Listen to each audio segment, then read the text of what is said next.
నువ్వు ఎక్కడికి వెళ్ళకమ్మా. నువ్వు నేను ఇక్కడే ఉండాలి. ఇంకోసారి ఆడుకోవడానికి వెళ్తే అమ్మకి చెప్పే వెళ్ళాలి, సరేనా?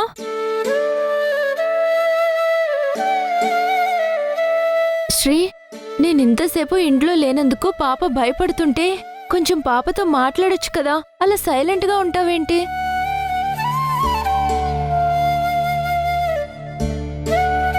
భయపడకమ్మా, అమ్మ వచ్చేసింది కదా. అమ్మ నీకు మమ్ము తినిపిస్తూ కథ చెప్తుంది. కథ వింటూ హాయిగా నిద్రపో, సరేనా?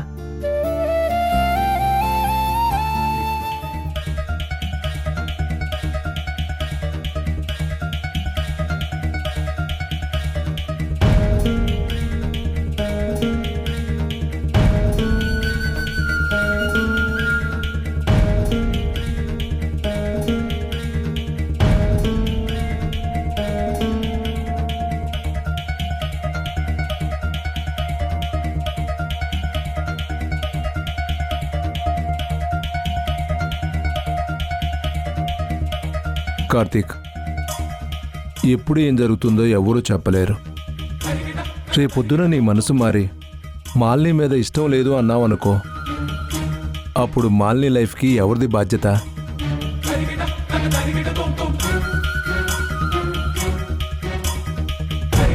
మీ భయం నాకు అర్థమైంది అంకుల్, మీరేం వరి అవ్వకండి. ఇందాకే సరస్వతి అమ్మ ఫోన్ చేసి తను వస్తున్నానని చెప్పింది. ఆవిడ రాగానే అమ్మ ముందు మాలిని ప్రపోజల్ పెడతాను. అమ్మగారి ముందు ప్రపోజల్ పెడతా అన్నావంటే మాలిని అంటే నీకు ఇష్టం ఉన్నట్టే కదా? బాబాయ్, కార్తిక్ స్మైల్ ఇచ్చి తలూపాడంటే అవునన్నట్టే కదా? అవునమ్మా, సరస్వతి గారు వచ్చాక మీ పెళ్లి గురించే మాట్లాడతాడు. అంతే కదా కార్తీక్? అవును uncle. Thank you Karthik. Malini uncle ఉన్నారు. సరే బాబు, వెళ్ళొస్తానమ్మా.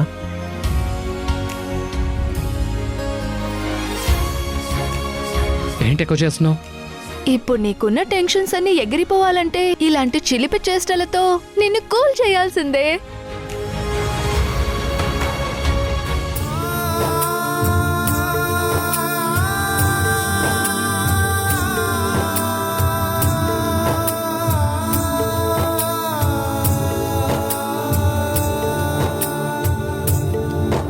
నిన్ను ఇలాంటి పరిస్థితుల్లో చూడాల్సి వస్తుందని నేను అస్సలు అనుకోలేదు వేద. అంతా నా కర్మ.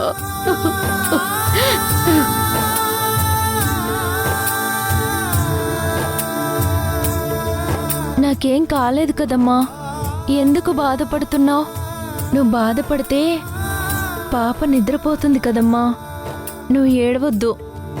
అసలే పాపకి పాలు డైజెస్ట్ అవ్వక రాత్రంతా నిద్రపోలేదు.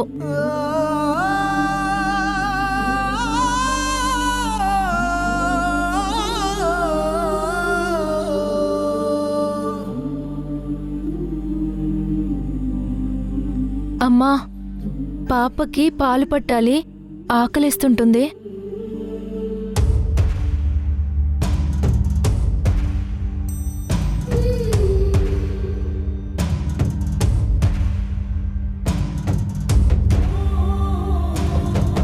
శ్రీ,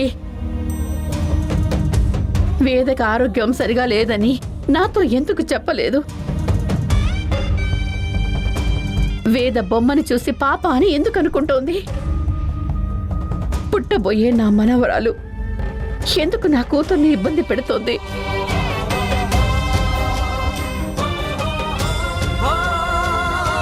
అసలు నా కూతురు జీవితంలో ఏం జరిగిందో నాకు చెప్పు శ్రీ.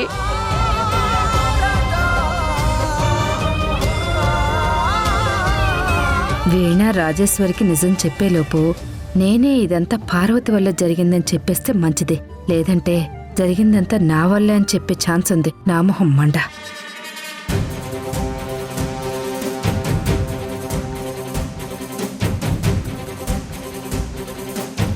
చూడు రాజేశ్వరి, వేద ఇలా అవడానికి కారణం కర్త కర్మ క్రియ మొత్తం పార్వతీనే.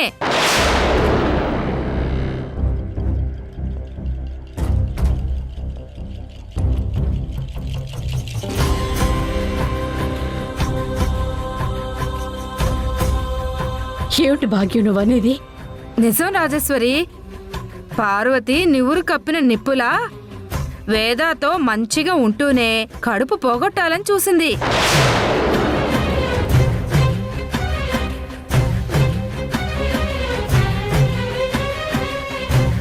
అవును రాజేశ్వరి, అది తెలిసే అల్లుడు ఇక్కడికొచ్చి కాపురం పెట్టాడు.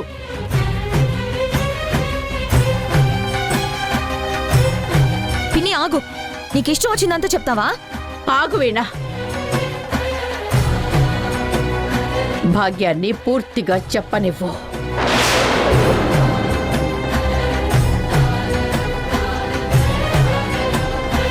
పార్వతి వేదని మంచిగా చూసుకుంటున్నట్లు నటిస్తూ పాలల్లో కలిపే కుంకుమ పువ్వులో కడుపు పోయే మందు కలిపి ఇవ్వటం వల్లే ఇలా జరిగింది.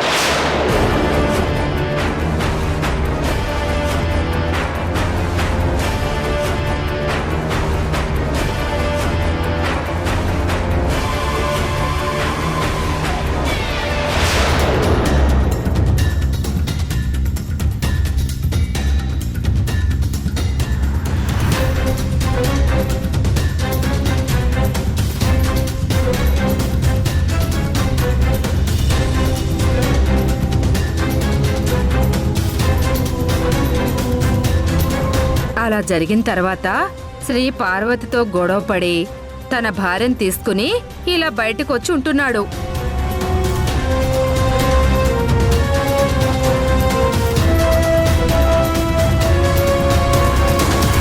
చివరికి పార్వతి వేదని ఇలా పిచ్చిదాన్ని చేసింది. అమాయకురాలి జీవితాన్ని నాశనం చేసి ఏ మూట కట్టుకుంటుందో ఏంటో నా మొహం మండ.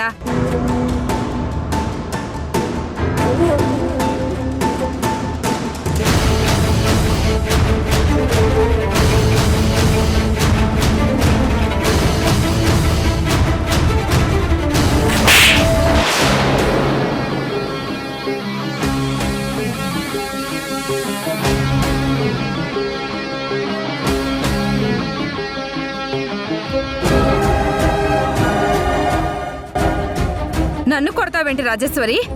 కొట్టాల్సింది ఆ పార్వతిని. నోరు బోయ్.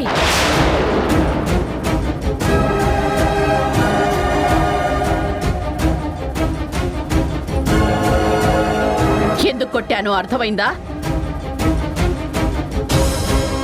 అయితే మళ్ళీ రెండు కొట్టి చూపించనా? వద్దు.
ఎలాగో ఇక్కడికి వస్తున్నాం కదా, మీకు తోడుగా ఉన్నట్టుంటుంది, అలాగే కార్తీక్ని చూసినట్టుంటుందని ఇక్కడికి రమ్మన్నానండి. ఎలా ఉన్నావు అమ్మా? ఏదో ఇలా ఉన్నాను కార్తీక్. నువ్వెలా ఉన్నావు నాన్న?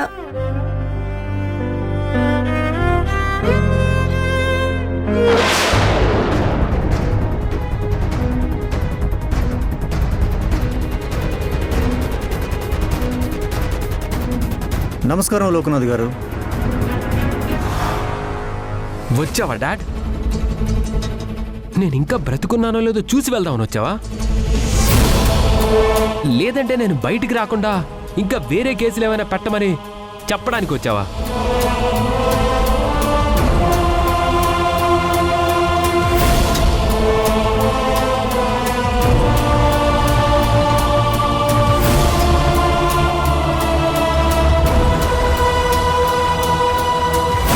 అలా మాట్లాడు కృషి, నువ్వు నా ప్రాణంరా.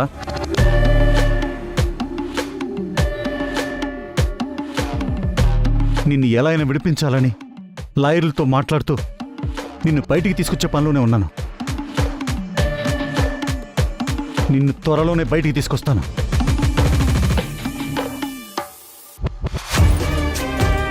పద లోపలికి వెళ్దాం.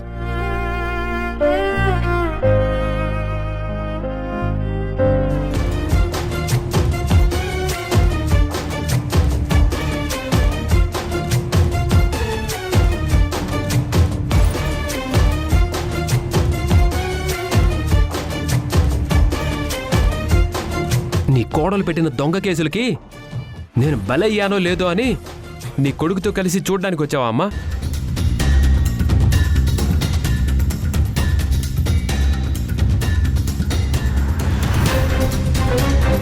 మీరు మాత్రం అక్కడ ఏసీలో నిద్రపోతూ 3 పూట్ల నచ్చింది తింటూ ఎంజాయ్ చేస్తూ ఉంటారు.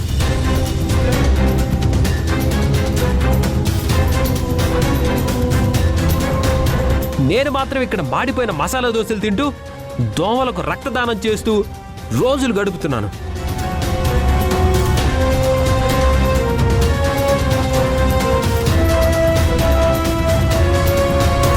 అవేం మాటలురా?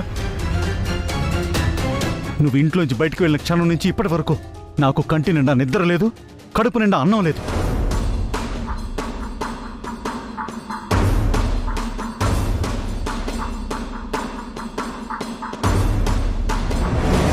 అసలు ఈ భూమి మీద ఉన్నానో లేనో అన్నట్టుంది నా పరిస్థితి.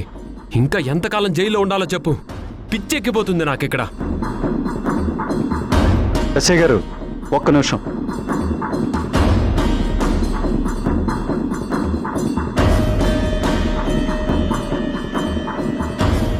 రిషి, టెన్షన్ పడకు. నిజంగానే నిన్ను బయటకు తీసుకురావాలని రోజు నాన్న చాలా ట్రై చేస్తున్నారని అమ్మ చెప్పింది. తప్పకుండా నువ్వు తొందరలోనే బయటకు వస్తావు. చూడు, నేను అసలే ఫ్రస్ట్రేషన్లో ఉన్నాను. మర్యాదగా ఇక్కడి నుంచి వెళ్ళిపో. మీ బావ మరదళ్ళకి నేను నాశనం అవ్వడమే కావాలని నాకు తెలియదు అనుకుంటున్నావా? నీ బాధని నేను అర్థం చేసుకోగలను రిషి. ఏ వీణ కూడా నేను బయటికి రాకుండా ఆపలేదు. వీణతో నేను కూడా నీ విషయం పైనే గొడవ పడ్డాను. ఇవాళ రేపో నువ్వు బయటికి తప్పకుండా వస్తావు. నా మాట నమ్ము నాన్న.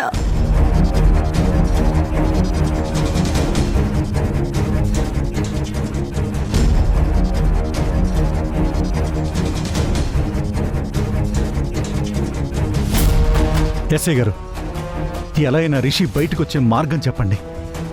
సారీ సార్, ఈ కేసుని ఏ విధంగా కవర్ చేసి క్లోజ్ చేద్దామన్నా కుదరడం లేదు.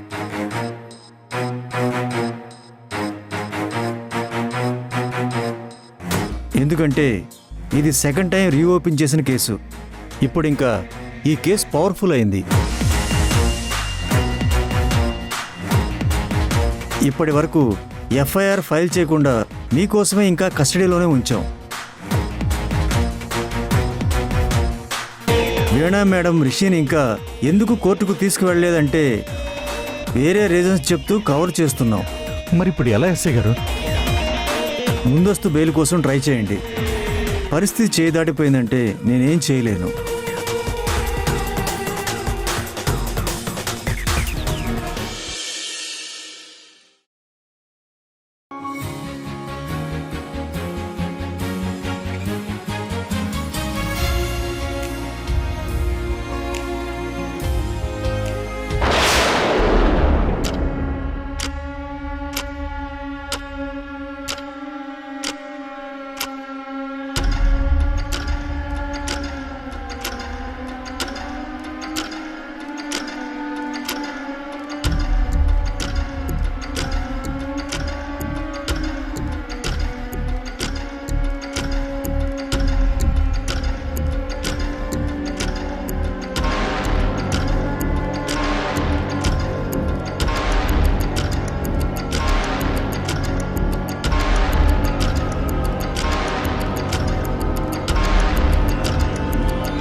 ఉంటుంది.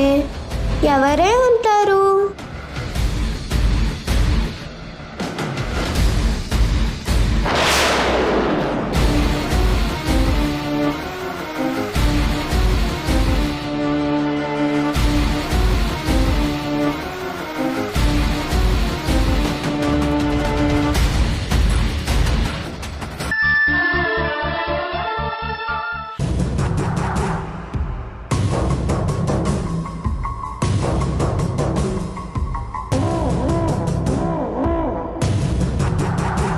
హలో పిన్ని, చెప్పమ్మా వీణ, ఇక్కడికి రమ్మన్నావు ఎందుకు? మా మావయ్య గారి గురించి మీతో కొంచెం మాట్లాడాలి పిన్ని. ఏంటో చెప్పమ్మా. వేద పరిస్థితి ఇలా మారడానికి కారణం ఎవరో కాదు పిన్ని, ఆ లోక్నాథే. అవును పిన్ని, లోక్నాథ్కున్న డబ్బు పిచ్చి వల్లే వేదకి లాంటి దుస్థితి వచ్చింది. వేద గురించి పట్టించుకోకుండా, తన క్షేమం గురించి ఏమాత్రం ఆలోచించకుండా మూర్ఖత్వంతో తన ఇష్టం వచ్చినట్టు చేస్తూ ఇంట్లో ఇన్ని అనర్థాలకు కారణమయ్యాడు పిన్ని ఆ లోక్నాథ్. వేద విషయంలో మా అత్తయ్య మీద నింద వేయడమే కాకుండా కుంకుమ పువ్వు తెచ్చిచ్చిన మా బావ కార్తిక్ని కూడా అనుమానించి కన్ను కొడుకను కూడా చూడకుండా జైల్లో వేయించి కొట్టించాడు. నా తండ్రి నాకు దూరం అవడానికి కారణం కూడా ఆ నీచుడే పిన్ని. ఇప్పుడు నాకు దొరికిన ఆధారాలతో నా భర్త రిషిని జైల్లో వేయించాను. ఇక మిగిలింది ఆ లోక్నాథే. త్వరలోనే సాక్ష్యం సంపాదించి లోక్నాథ్ కూడా జైలుకు పంపించి నా పగ తీర్చుకుంటాను. తప్పకుండా నీ పగ చల్లారాలని, నీ కన్న తండ్రిని చంపిన వాళ్ళకి ఖచ్చితంగా శిక్ష పడాలని నేను కూడా ఆ దేవుణ్ణి కోరుకుంటున్నాను వీణా. నీ భర్తాని కూడా చూడకుండా లోపల వేయించావంటే ఇక ఎంతో కాలం బయట ఉండలేడు వీణా. ఇంత సాహసం చేసిన నిన్ను అభినందించకుండా ఉండలేకపోతున్నాను. థ్యాంక్స్ పిన్ని. వేద విషయంలో కూడా మీ పేరు మీదున్న కంపెనీలను తను లాక్కోవాలని చూసే ప్రయత్నంలో భాగంగానే ఇలా ఏమైనా ప్లాన్ చేశాడేమో అని అనిపిస్తుంది పిన్ని.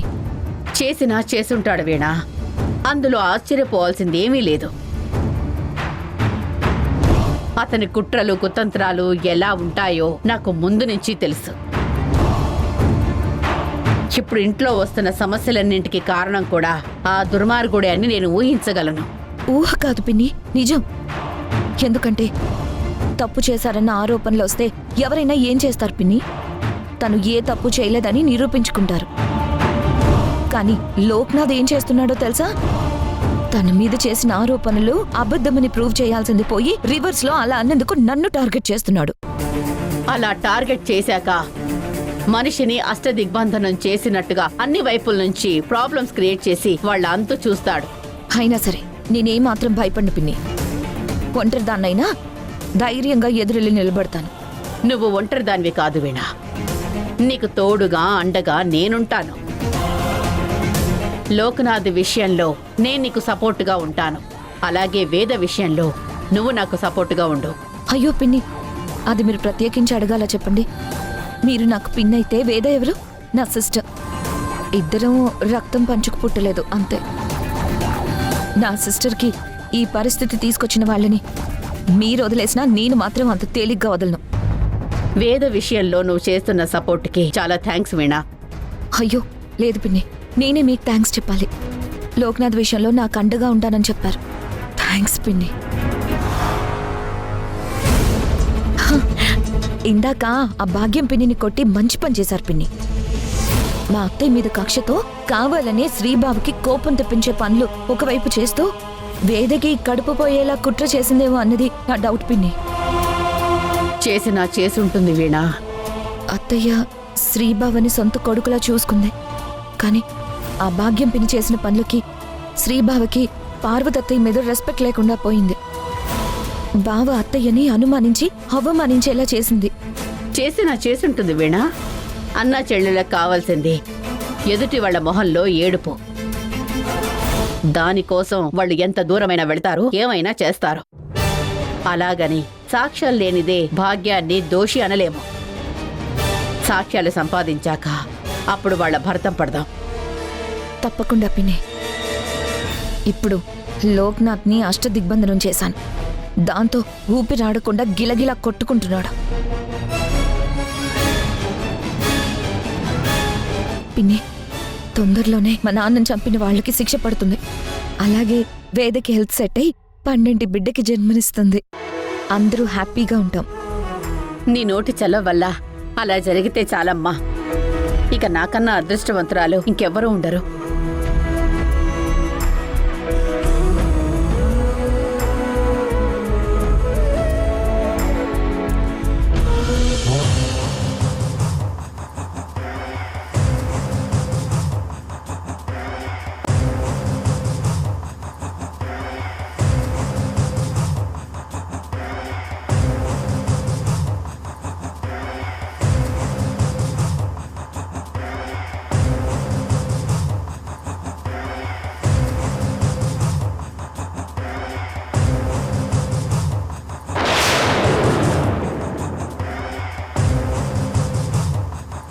రాజేశ్వరి గారు, ఎంతసేపు అయింది మీరొచ్చి?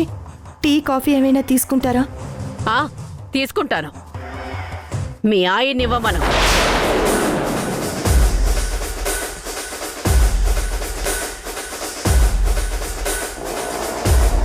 ఆయన నా కూతురికి విషం ఇచ్చినట్టుగానే నాకు కూడా కొంచెం విషాన్ని కాఫీలో కలిపి ఇవ్వమను.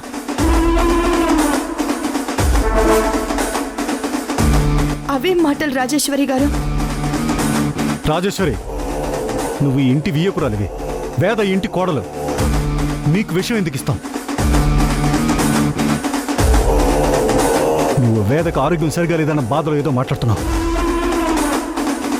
నా కూతురు పిచ్చిదానిలాగా అవడానికి కారణం నువ్వు.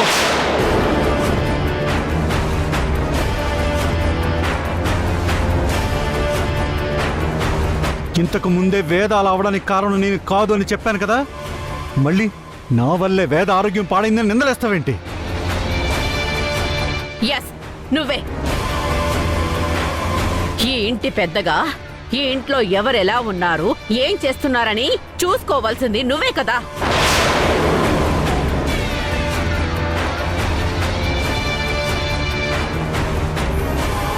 ఆ బాధ్యత నీకు తప్ప ఇంట్లో ఇంకెవరుకుంటుంది?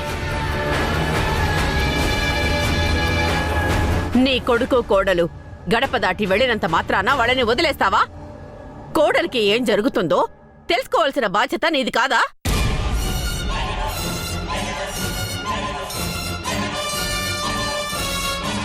ఇంట్లో ఏదైనా సమస్య ఉంటే పెద్దగా చర్చించి పరిష్కారం చూపాలి కానీ మౌనంగా ఎందుకున్నావు?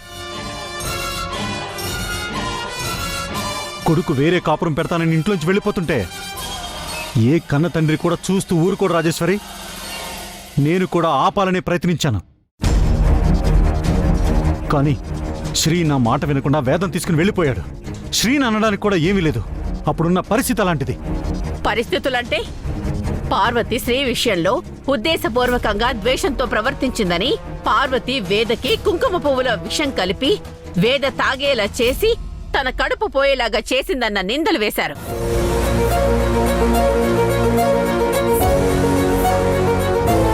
కానీ అది నిజం కాదు. పార్వతి అమాయకురాలు. అదంతా చేసింది నువ్వే లోకనాథ్.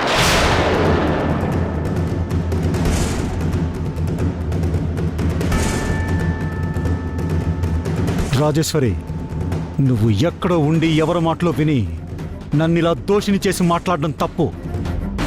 తప్పుడు పని చేసిన వాళ్ళని తప్పుడు పని చేశారు అనకుండా గొప్ప పని చేశావని బిరుదేమైనా ఇవ్వమంటావా?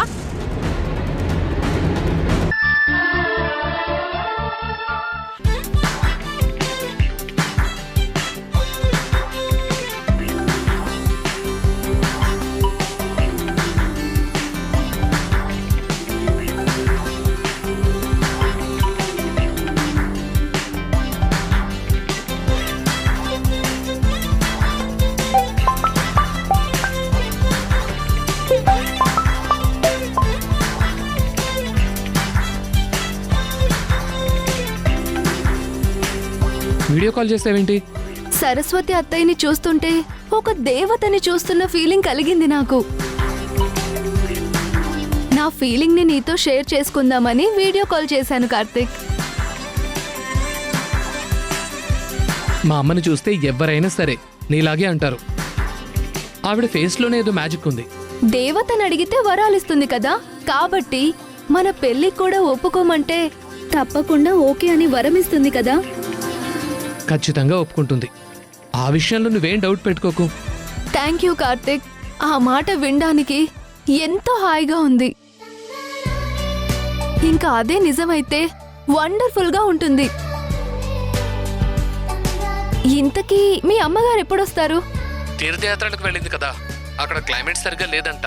అది క్లియర్ అవ్వగానే బయలుదేరతానని చెప్పారు. అయినా పెళ్లి గురించి నీకు అంత తొందర ఎందుకు? నా తొందర పెళ్లి గురించి కాదులే. అయినా నువ్వు నాకు గ్రీన్ సిగ్నల్ ఇచ్చావు కదా, ఇక పెళ్లి ఎప్పుడు జరిగినా నాకు ఓకే. అప్పుడే భార్యలకు కమాండ్ చేసి రెడ్ సిగ్నల్ ని గ్రీన్ సిగ్నల్ లా మారేలా చేసావు. ఇంకా అప్రూవల్కి ఏం చేస్తాను? తొందరగా నీ లైఫ్ లోకి వచ్చి సరస్వతి గారిని అత్తయ్య అని పిలుస్తూ నీ కష్ట నష్టాల్లో, సుఖ దుఃఖాల్లో, బాధల్లో నీకు తోడుగా ఉండాలని ఎదురు చూస్తున్నాను. అంతే తప్ప నీ భార్య స్థానంలోకొచ్చి నిన్ను కమాండ్ చేద్దామని కాదు కార్తీక్. ఆ క్షణాలు ఇంకెంతో దూరంలో లేవులే మాలిని. తొందరలోనే నీ కోరిక నెరవేరుతుంది. నెరవేరాలని నేను కూడా కోరుకుంటున్నా. ఎందుకంటే నాకు నీ సపోర్ట్ కావాలి మాలిని. రియల్లీ నా సపోర్ట్ నీకు కావాలా? నా జీవితం అంతా ఇప్పటి వరకు కష్టాలతోనే సహవాసం చేస్తున్నాను. గతం ఒక చేదు జ్ఞాపకమైతే వర్తమానం వేద విషయంలో మాయని మచ్చని మిగిల్చింది. భవిష్యత్ ఎలా ఉంటుందో ఊహించలేని ఒక క్వశ్చన్ పేపర్లా కనిపిస్తోంది. సో సమస్యలతో పోరాడి పోరాడి మానసికంగా అలసిపోయాను. అందుకే నన్ను బాగా అర్థం చేసుకున్న నీ తోడు నాకు చాలా అవసరం. Thank you Karthik, thank you so much. నీ లైఫ్లో ఇంత ఇంపార్టెన్స్ నాకు ఇస్తున్నందుకు నీకు రుణపడి ఉంటాను. Once again thank you so much. It's okay. నేను మళ్ళీ కాల్ చేస్తాను. బాయ్.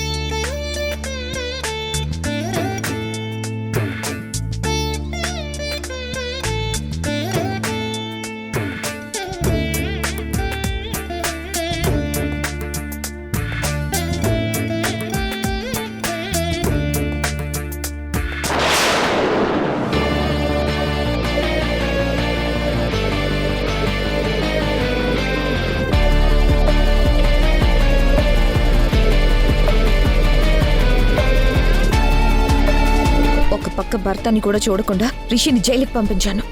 లోక్నాథ్కి కూడా జైలు భయం పట్టేలా చేసి కంటి మీద కునుకు లేకుండా చేశాను. వాళ్ల పరువు మీడియాకెక్కేలా చేసి రచ్చ చేశాను. తండ్రి కొడుకుల్ని అష్టదిగ్బంధనం చేసి హల్లకల్లోలం అయ్యేలా చేశాను. అనుకున్నట్టుగానే మా నాన్న చావుకి కారణమైన లోక్నాథ్ కుంభస్థలం కొట్టి దిక్కు తోచకుండా చేసి వాళ్ల మీద నేను గెలిచాను. కానీ కానీ నా బాబుని గెలుచుకున్న విషయంలో మాత్రం ఓడిపోతున్నాను. ఎందుకు? వాయి ఇన్ని రోజులు బాబు విషయంలో తప్పులు చేస్తే మాల్ని నీ ఇంటికెళ్ళి మరి మా బాబు వెనక తిరగొద్దని కొట్టాను, తిట్టాను. కానీ ఇప్పుడు బాబు వైపు నుంచి కూడా మాల్నీకి పాజిటివ్ సిగ్నల్ వచ్చినట్టు కనిపిస్తుంది. నేను బాబు మీద పెట్టుకున్న నమ్మకమే నన్ను అపహాస్యం చేస్తుంటే నేనెలా తట్టుకోను? ఆ మాల్ని నా బాబు వదలట్లేదు. బాబు కూడా మాల్ని విషయంలో అడ్వాన్స్ అయిపోతున్నాడు. ఎలా ఎలా కంట్రోల్ చేయాలి? బాబు నేను గెలుచుకోవాలంటే ఇప్పుడు నాకున్న శక్తి యుక్తులు సరిపోవట్లేదు. ఇంకా ఏదో పవర్ కావాలి. ఎక్కడుంది? ఎక్కడుందా పవర్?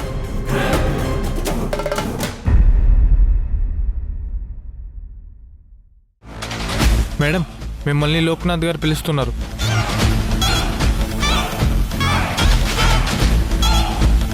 లోక్నాథ్ కొడుకుని విడిపించుకున్న ప్రయత్నంలో లాయర్ల చుట్టూ తిరగకుండా ఆఫీస్కి ఎందుకు వచ్చాడు?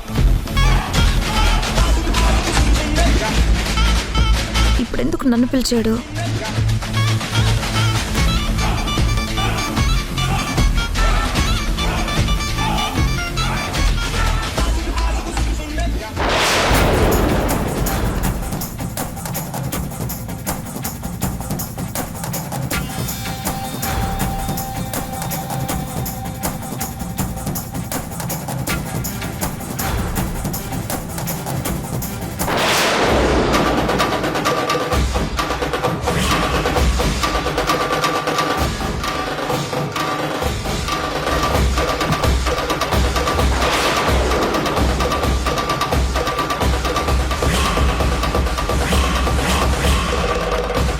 నగలు, డబ్బు, డాక్యుమెంట్స్ ఇవన్నీ చూసి ఇవి ఇక్కడ ఎందుకున్నాయని ఆలోచిస్తున్నావు వీణా? అది ఆలోచించలేదు, కానీ నువ్వేదో ఆలోచించేలా చేయబోతున్నావని మాత్రం నాకు అనిపిస్తుంది. చాలు వీణా, ఇట్స్ ఎనఫ్. ఇది పంతాలకి పట్టింపులకి పోయే టైం కాదని నాకు తెలుసు. నా కొడుకు అన్న విషయం పక్కన పెడితే నీ మెడలో తాళి కట్టిన భర్త అని కూడా చూడకుండా వాడి మీద కేసు పెట్టినప్పుడు నువ్వు పగ కోసం ఎంతకు తెగించావో అర్థమైంది. నీ మేనత్త పార్వతిని ఎదిరించి నువ్వనుకున్నదే చేస్తాను అన్నప్పుడు నువ్వు ఎవరు చెప్పినా వినవు, మారవు అని అర్థమైంది. నీకు నా మీద గెలుపు కావాలి, నాకు నా కొడుకు కావాలి. ఇప్పుడు రిషి విషయంలో తండ్రిగా బతికున్నా చచ్చినట్టే లెక్క అని నిరూపించుకున్నాను. ఇంకా చాలు. నా కొడుకు కోసం నేను 100 మెట్లు దిగడానికైనా సిద్ధపడతాను.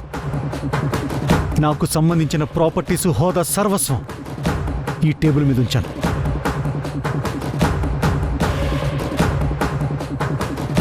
వయసులో చిన్నదానివైనా నా 2 చేతులెత్తి నమస్కరిస్తున్నాను. నేనిప్పటి వరకు ఒక్క దేవుడికి తప్ప ఎవ్వరికీ మొక్కలేదు.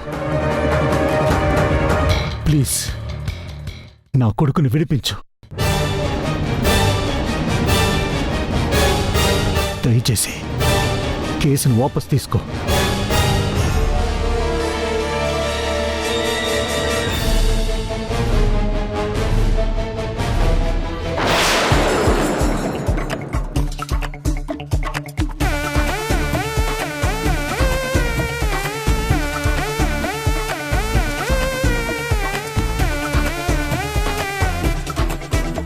ఈ కంపెనీ ఎండీగా నా కంపెనీలన్నిటి మీద నాకున్న సర్వ హక్కులు నీ పేరు మీద రాశాను.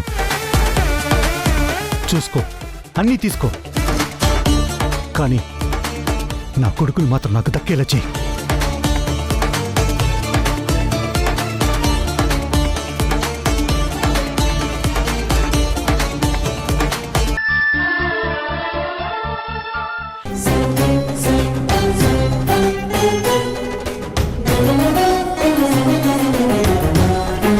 అలా కోపంగా చూడడం వల్ల పనులు ఋషి. అన్నీ ప్రాపర్గా ఉంటేనే బయటికి వెళ్తావు. బాబులు సంపాదించిన ఆస్తులు, పేరు ప్రతిష్టలు మనల్ని ప్రతిసారి కాపాడలేవు. చా, వీడి టార్చర్ ఎక్కువైపోయింది. ఇలాగే ఇంకో 2-3 రోజులుంటే నాకు పిచ్చెక్కేలా ఉంది. డాడ్, మీరొక్కరే వచ్చారేంటి? లాయర్ని తీసుకురాలేదా?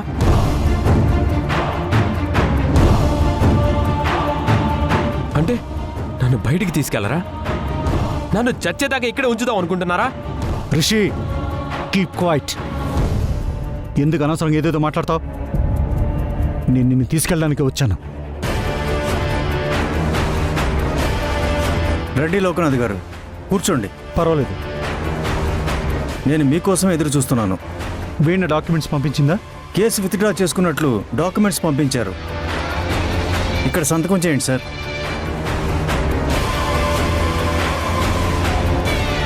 కానిస్టేబుల్, సెల్ ఓపెన్ చేయి.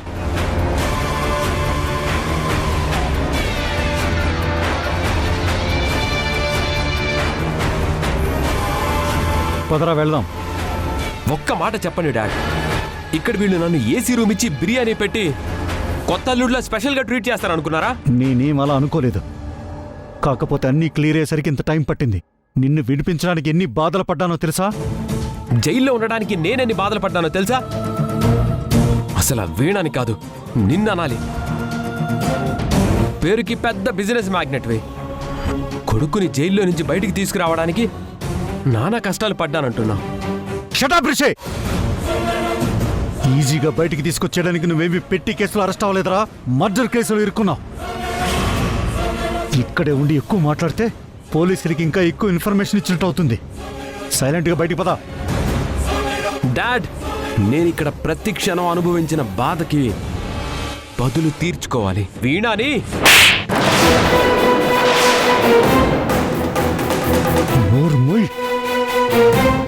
ఆవేశపడే పరిస్థితి ఇక్కడ వరకు తీసుకొచ్చావు. పోలీస్ స్టేషన్లో ఎక్కువగా మాట్లాడకూడదని చెప్పాను కదా. పదో.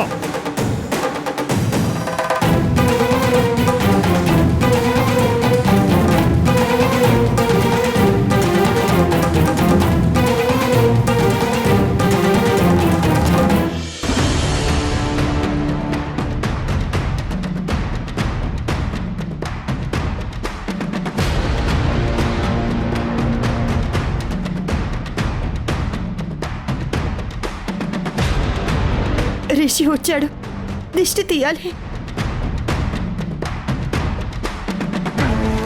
వద్దమ్మా, నాకివేవి వద్దు. రిషి, మీ అమ్మ చెప్పిన మాట వినరా? నేను వినండి డాడ్. రిషి,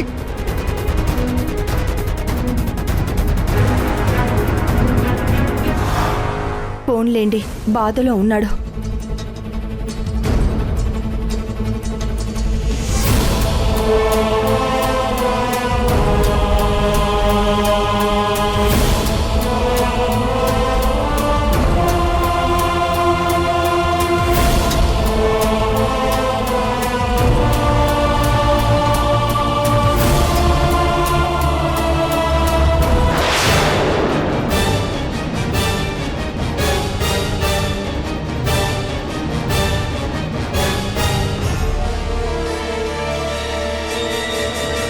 ఏమండి, నాకు చాలా ఆనందంగా ఉందండి. ఎలాగైతేనే రిషిని విడిపించి ఇంటికి తీసుకొచ్చారు. బెయిల్ మీద తీసుకొచ్చారా?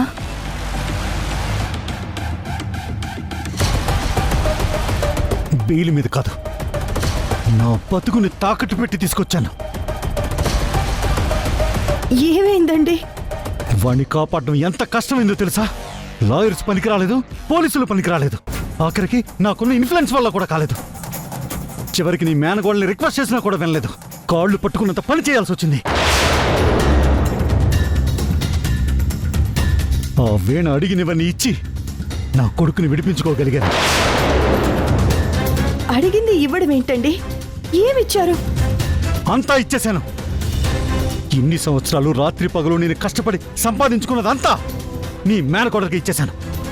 మన దగ్గర ఇంకేం మిగలేదు. అసలు నేనేం తప్పు చేశాను పార్వతి? డబ్బు సంపాదించాను. అలా సంపాదించే క్రమంలో కొంతమంది బాధపడి ఉంటారు, కానీ అది నేను కావాలని చేసింది కాదు. అసలు అందరి గురించి ఎందుకు? నువ్వు చెప్పు. నీ ఆస్తి నేను బలవంతంగా లాక్కున్నానా?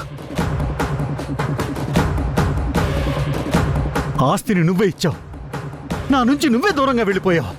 ఇందులో నా తప్పే ఉంది.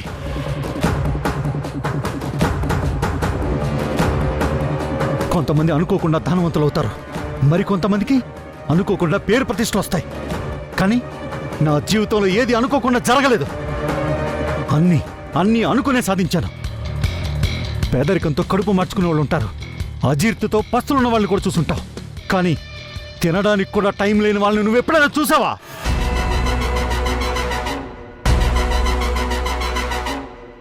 నా లైఫ్ మొత్తం అలాగే గడిచింది. ఎప్పుడు తిన్నానో ఎప్పుడు పడుకున్నానో నాకే తెలీదు. అంత కష్టపడి సంపాదించిన నా ఆస్తి మొత్తం పోయింది.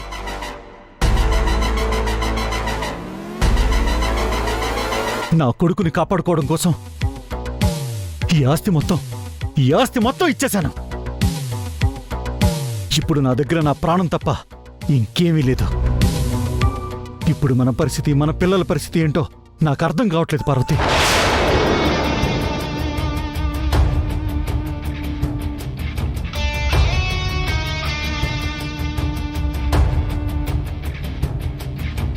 ప్రతి ఉదయం జననం, రాత్రైతే మరణం, మరరాతే మలినం, వైకుంఠమే గమనం. నరుడా వానరుడా, ముసుగులో వద్దురాట, చీకటిని చీల్చుకు వస్తేనే వెలుగు అనే బాట. Congratulations madam. Congratulations madam. ఏంటివన్నీ? మేడం, ఇంతవరకు మీరు లోక్నాథ్ గారి కోడలుగానే ఆఫీస్కి వచ్చారు, కానీ ఇప్పుడు మా బాస్గా వచ్చారు మేడం. అందుకే మా సంతోషం కొద్దీ ఇదంతా ఏర్పాటు చేశాం మేడం. మేనేజర్ గారు, నాకు ఇలాంటివన్నీ ఇష్టం ఉండవని మీకు తెలుసు కదా. సరే, ఎనీవేస్ థ్యాంక్ యూ. ఒకసారి మీరు నా క్యాబిన్కి రండి. Okay madam. ఈవిడ గారికి అధికారం వచ్చేసింది. ఈ మేనేజర్ భజన మొదలు పెట్టాడు.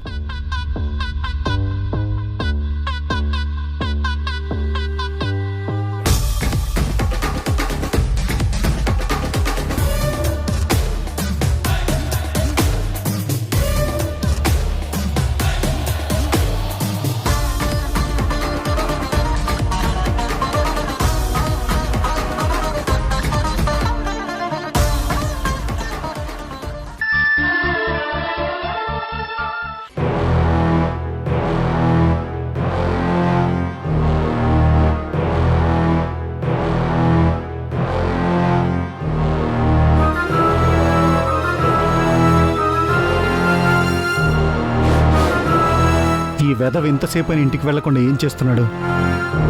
వీణ వీడి చేత గొడ్డు చాకరీ చేస్తుందన్నమాట. ఇక్కడ వీణ లేదు, బహుశా ఇంటికి వెళ్ళిపోయి ఉంటుంది.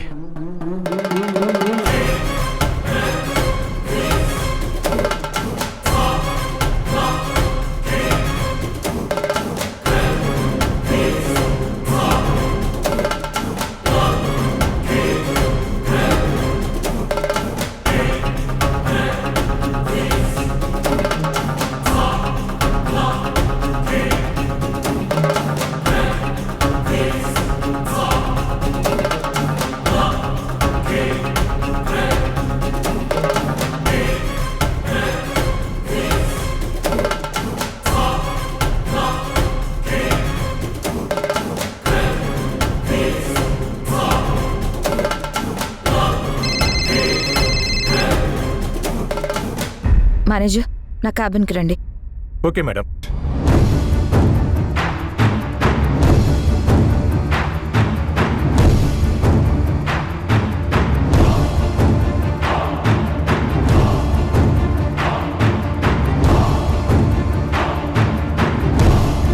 ఇది నా సింహాసనం. ఎంతో కష్టపడి నేను నిర్మించుకున్న సామ్రాజ్యం. దీన్ని కబ్జా చేసి నా నుంచి బలవంతంగా లాక్కుంటావా?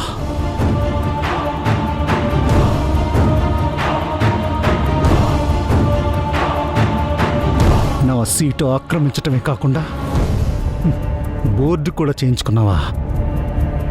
ఈ ఆడంబరాలన్నీ ఎంతకాలం నేను చూస్తాను. నా కంపెనీని నేను తిరిగి స్వాధీనం చేసుకుని తీరుతాను.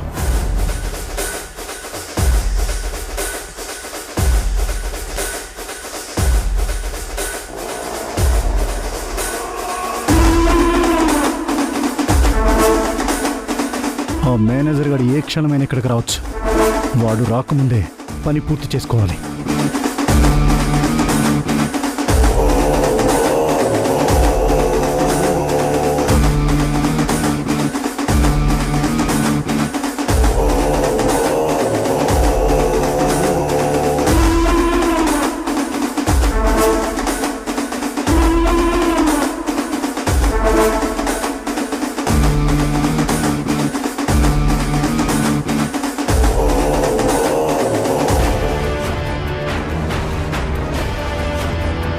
Yes.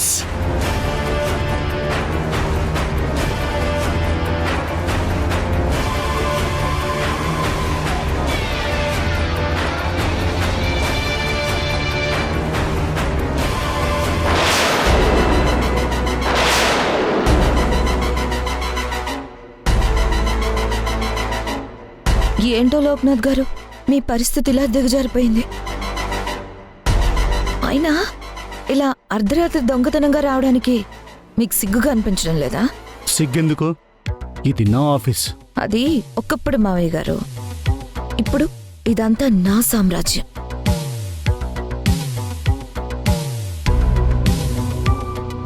ఒకప్పుడు మీరు నాకు డైలాగ్ చెప్పారు, గుర్తుందా? లోక్నాథ్ని గెలవాలంటే లోక్నాథ్లా ఆలోచిస్తే చాలదు, అంతకు మించి ఆలోచించాలి. నాకు ఆ డైలాగ్ బాగా నచ్చింది మావయ్య. అందుకే అంతకు మించి ఆలోచించాను. నా కొడుకుని అడ్డం పెట్టుకుని నా ఆస్తి లాక్కున్నావు. ఏదో ఒకరోజు తిరిగి నా పొజిషన్ దక్కించుకుంటాను. ఈ వయసులో ఎక్కువగా ఆలోచించడం మంచిది కాదు మావయ్య. ఇంకోసారి ఇలాంటి పనులు చేస్తే డొమెస్టిక్ వైలెన్స్ కేసు పెట్టి నిన్ను నీ కొడుకుని లోపల వేయిస్తాను. నేను కన్నింగ్గా ఆలోచిస్తాను, కానీ నువ్వు క్రూయల్గా ఆలోచిస్తున్నావు. ఏంటి బెదిరిస్తున్నారా? వీణిని గెలవాలంటే వీణిలా ఆలోచిస్తే సరిపోదు, అవతల పక్క కూడా వీణే ఉండాలి.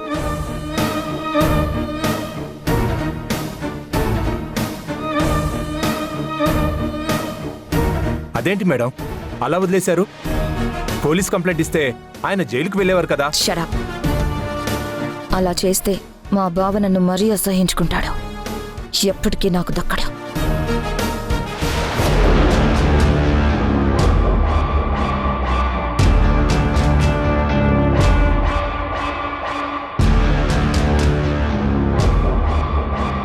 ఏంటి లోకనాథ్ గారు, మీ ఆస్తిని పరువు ప్రతిష్టల్ని కొడుకు కోసం త్యాగం చేసి వెళ్ళిపోతున్నట్టున్నారే.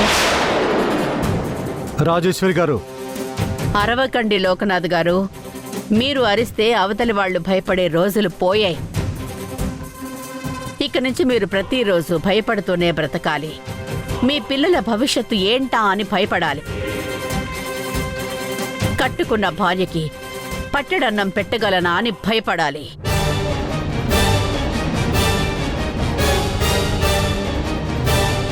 ఇక నుంచి మీతో భయమే కలిసి బ్రతుకుతుంది. ఎన్ని పాపాలు చేశారు లోకనాథ్? బిజినెస్ లో ఎదగడం కోసం నా కూతురి ప్రేమను నాశనం చేశారు. పరువు నిలబెట్టుకోవడం కోసం వీణ తండ్రిని హత్య చేయించారు. వీణని అనగదొక్కడం కోసం ఎన్నో ప్లాన్స్ వేశారు. అన్నింటికీ ఇప్పుడు బదులు చెప్పుకోవాల్సిన టైం వచ్చేసింది. కర్మకి జ్ఞాపక శక్తి ఎక్కువ లోకనాథ్. అది ఎవరిని వదిలిపెట్టదు. మనం చేసిన పనికి 10 ఫలితాన్ని ఇస్తుంది. మీరు వీణ మాట విని తప్పు చేస్తున్నారు రాజేశ్వరి గారు. ఎవరు తప్పు చేశారు పార్వతి? నా కూతుర్ని అల్లుణ్ణి ఇంటి నుంచి గెంటేశాడు. నా కూతురు దిక్కులేని పరిస్థితుల్లో ఇబ్బంది పడుతుంటే అరే తను కనీసం పట్టించుకోలేదు. ఇదంతా చూస్తుంటే నా కడుపు మండదా? అందుకే బదులు తీర్చుకోవాలనుకున్నాను, తీర్చుకున్నాను. ఇక వీణ సంగతి అంటావా? వీణకి మీ మీద శత్రుత్వం ఉంది. అందుకే నేను తనతో కలిశాను. తన దగ్గర నుండి మీ ఇంటిని తీసుకున్నాను.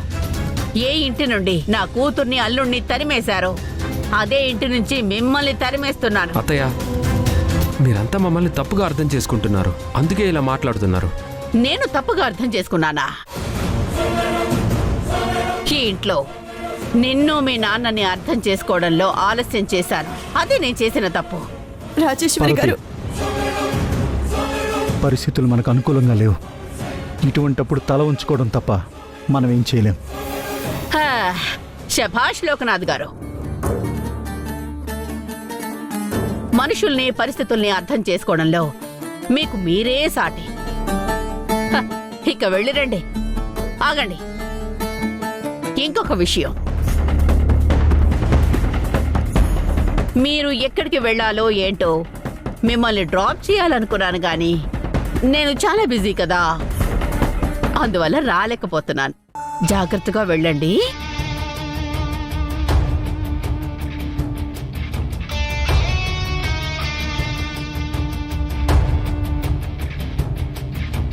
ప్రతి ఉదయం జననం, సెక్యూరిటీ రాత్రైతే మరణం, గేట్ కి తాళం వేయి. మలినం. నా పర్మిషన్ లేకుండా ఎవరిని లోపలికి రానివ్వద్దు. నరుడా వానరుడా, ముసుగులో వద్దురాట,